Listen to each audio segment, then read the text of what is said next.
Hi friends, ವೀಕ್ಷಕರಿಗೆಲ್ಲ ನಮಸ್ಕಾರ. All in one recipe ಚಾನಲ್ಗೆ ತಮ್ಮೆಲ್ಲರಿಗೂ ಮತ್ತೊಮ್ಮೆ ಸ್ವಾಗತ. ಎಲ್ಲರೂ ಟೊಮೆಟೊ ರೈಸನ್ನು ಕಾಮನ್ ಆಗಿ ಮಾಡೇ ಮಾಡ್ತಾರೆ. ಹಾಗೆ ನಾನು ತೋರಿಸೋ ವಿಧಾನದಲ್ಲಿ ಒಂದ್ಸರಿ ಟ್ರೈ ಮಾಡಿ ನೋಡಿ, ತುಂಬ ರುಚಿಯಾಗಿರುತ್ತೆ. ಆದಷ್ಟು ಬೇಗ ಇದನ್ನು ಮಾಡ್ಕೋಬೋದು. ಹಾಗಿದ್ದರೆ ಈ ಟೊಮೆಟೊ ರೈಸನ್ನು ಯಾವ ರೀತಿ ಮಾಡೋದು ಅಂತ ನಾನಿಲ್ಲಿ ತೋರಿಸ್ಕೊಡ್ತಾ ಹೋಗ್ತೀನಿ. ನೀವು ನೋಡಿ ಮನೇಲಿ ಒಂದ್ಸರಿ ಟ್ರೈ ಮಾಡಿ ನೋಡಿ, ಖಂಡಿತವಾಗ್ಲೂ ನಿಮಗೆ ಇಷ್ಟ ಆಗುತ್ತೆ. ಹಾಗಿದ್ದರೆ ಮೊದಲಿಗೆ ಈ ಟೊಮೆಟೊ ರೈಸನ್ನು ಮಾಡಲಿಕ್ಕೆ ಒಂದು ಯಾವುದಾದ್ರೂ ಬಾಣಲೆಯಲ್ಲಿ ಎಣ್ಣೆನ ಹಾಕ್ಕೊಂಡು ಬಿಸಿ ಮಾಡೋಕ್ಕೆ ಇಟ್ಕೊಳ್ಳಿ. ನಾನಲ್ಲಿ ಒಂದು 2 ಸ್ಪೂನಷ್ಟು ಎಣ್ಣೆನ ಹಾಕ್ಕೊಂಡಿದ್ದೀನಿ. ಎಣ್ಣೆ ಚೆನ್ನಾಗಿ ಬಿಸಿ ಆದ ನಂತರ ನಾವಿಲ್ಲಿ ಒಂದು ಅರ್ಧ ಸ್ಪೂನಷ್ಟು ಸಾಸಿವೆನ ಹಾಕಿ, ಹಾಗೆ ಒಂದು ಅರ್ಧ ಸ್ಪೂನಷ್ಟು ಜೀರಿಗೆನ ಹಾಕಿ ಫ್ರೈ ಆದ ನಂತರ 1 ಗೆಡ್ಡೆಯಷ್ಟು ಬೆಳ್ಳುಳ್ಳಿನ ಹಾಗೆ 1 ಎಸಳಷ್ಟು ಕರಿಬೇವನ್ನು ಹಾಕ್ಕೊಳ್ತಾ ಇದ್ದೀನಿ. ಹಾಕ್ಕೊಂಡು ಚೆನ್ನಾಗಿ ಮಿಕ್ಸ್ ಮಾಡ್ಕೊಳ್ಳಿ. ಇವಾಗ ಕರಿಬೇವು ಮತ್ತು ಬೆಳ್ಳುಳ್ಳಿ ಚೆನ್ನಾಗಿ ಫ್ರೈ ಆದ ನಂತರ ಇದಕ್ಕೆ 1 ಈರುಳ್ಳಿನ ಸೇರಿಸ್ಕೊಂಡು ಚೆನ್ನಾಗಿ ಹುರ್ಕೋಬೇಕು.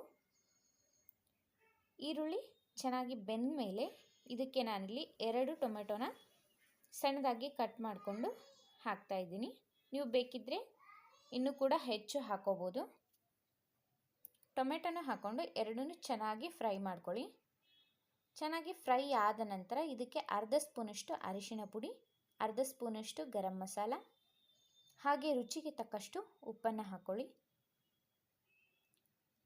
ಹಾಗೆ 1.5 ಸ್ಪೂನಷ್ಟು ಅಚ್ಚ ಖಾರದ ಪುಡಿನ ಹಾಕ್ತಾಯಿದ್ದೀನಿ. ನಿಮಗೆ ಖಾರ ಹೆಚ್ಚು ಕಡಿಮೆ ಕೂಡ ಮಾಡ್ಕೋಬೋದು.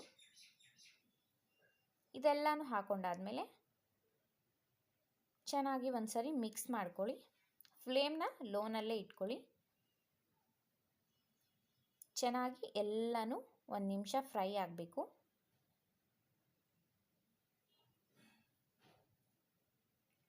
ಇವಾಗ ಎಲ್ಲನೂ ಚೆನ್ನಾಗಿ ಮಿಕ್ಸ್ ಆಗಿದೆ. ನಾನಿಲ್ಲಿ ಇದಕ್ಕೆ ಒಂದು ಅರ್ಧ ಸ್ಪೂನಷ್ಟು ಸಕ್ಕರೆನ ಸೇರಿಸ್ತಾ ಇದ್ದೀನಿ. ಹುಳಿ, ಉಪ್ಪು, ಖಾರ ಎಲ್ಲ ಬ್ಯಾಲೆನ್ಸ್ ಆಗುತ್ತೆ ಅಂತ ಹಾಕ್ಕೊಂಡು ಚೆನ್ನಾಗಿ ಇನ್ನೊಂದು ಸರಿ ಮಿಕ್ಸ್ ಮಾಡ್ಕೊಳ್ಳಿ. ಇದಕ್ಕೆ ಕೊತ್ತಂಬರಿ ಸೊಪ್ಪನ್ನು ಸೇರಿಸ್ತಾ ಇದ್ದೀನಿ. ಕೊತ್ತಂಬರಿ ಸೊಪ್ಪನ್ನು ಹಾಕ್ಕೊಂಡು ಚೆನ್ನಾಗಿ ಒಂದ್ಸರಿ ಮಿಕ್ಸ್ ಮಾಡಿಕೊಂಡು ಇದನ್ನು ಲೋ ಫ್ಲೇಮ್ನಲ್ಲಿ ಒಂದು 2 ನಿಮಿಷ ಬೇಯಿಸ್ಕೊಂಡ್ರೆ ಈ ಗೊಜ್ಜು ರೆಡಿ ಆಗುತ್ತೆ. ಇವಾಗ ಇದಕ್ಕೆ ಅನ್ನನ ಮಾಡಿ ತಣ್ಣಗಾಗಿರೋಂಥ ಅನ್ನನ ಸೇರಿಸ್ತಾ ಇದ್ದೀನಿ.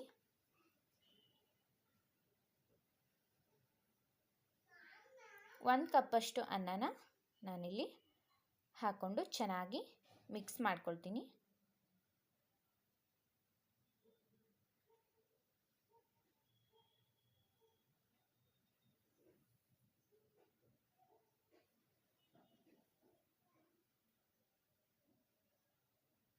ಓಕೆ, ಇವಾಗ ಟೊಮೆಟೊ ರೈಸ್ ರೆಡಿ ಆಯಿತು. ನೋಡಿದ್ರಲ್ವ ಎಷ್ಟು ಸುಲಭವಾಗಿ ಈ ಟೊಮೆಟೊ ರೈಸನ್ನು ರೆಡಿ ಮಾಡ್ಕೊಳ್ಳೋದು ಅಂತ. ಮನೇಲಿ ನೀವು ಒಂದ್ಸರಿ ಈ ಟೊಮೆಟೊ ರೈಸನ್ನು ಟ್ರೈ ಮಾಡಿ ನೋಡಿ, ಖಂಡಿತವಾಗ್ಲೂ ನಿಮಗೆ ಇಷ್ಟ ಆಗುತ್ತೆ. ಹಾಗೆ ಈ ವಿಡಿಯೋನ ನಿಮ್ಮ ಫ್ರೆಂಡ್ಸ್ಗೆಲ್ಲ ಶೇರ್ ಮಾಡಿ.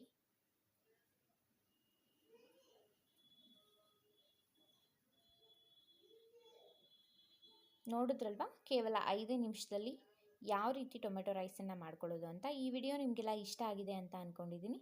ಇಷ್ಟ ಆಗಿದ್ದರೆ ಪ್ಲೀಸ್ ಲೈಕ್ ಮಾಡಿ, ಶೇರ್ ಮಾಡಿ, ಕಮೆಂಟ್ ಮಾಡಿ. ಹಾಗೆ ಯಾರೆಲ್ಲ ಇನ್ನೂ ನನ್ನ ಚಾನಲ್ಗೆ ಸಬ್ಸ್ಕ್ರೈಬ್ ಆಗಿಲ್ವೋ ಪ್ಲೀಸ್ ಚಾನಲ್ನ ಸಬ್ಸ್ಕ್ರೈಬ್ ಮಾಡ್ಕೊಳ್ಳಿ. ಮುಂದಿನ ವಿಡಿಯೋದಲ್ಲಿ ಮತ್ತೊಂದು ರೆಸಿಪಿ ಜೊತೆಗೆ ನಾನು ನಿಮಗೆ ಸಿಗ್ತೀನಿ. Thank you.